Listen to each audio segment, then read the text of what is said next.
jong en een meisje, kort bijeen op een bank. In Paalhof langs de buschrand, de zomeravond vogelzang. Alleen het gefluister, door in schemerduister, verleefde die hebben een wereld voor zich.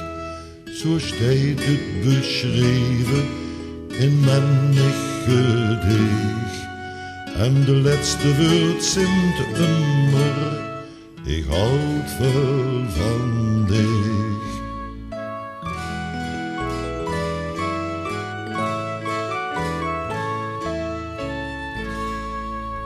Verliefd zijn, dat is deks het schoonste wat bestaat.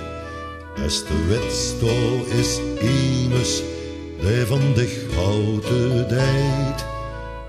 Maar de liefde is nog zonder, dat maakt het zo bijzonder.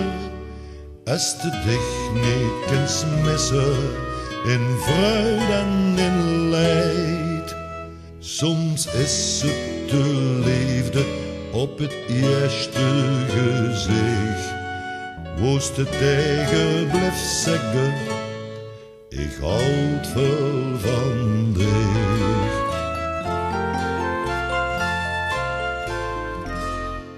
Het pasgeboren kindje, een stukje leven klein en fijn. In een bedje of een weesje, tuurt nog van geboortepien. 9 maanden moest het groeien, en een moeder had geen gluien. Als ze denkt aan het wikske, dat er in het weesje leek. Een verheugd te mogen zorgen is een dankbare plicht. En ze zal nog heel dik zeggen, ik houd veel van dich.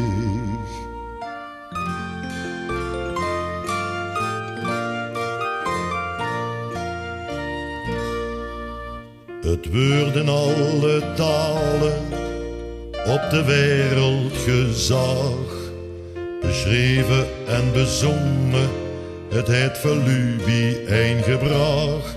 Meestal is het voor het leven, soms doet het oog maar even. Het wordt gauw vergeten, dat het geer en oog is. Je t'aime, I love you, en ik liebe dich. Ik hou van jou is hetzelfde als ik houd van dich.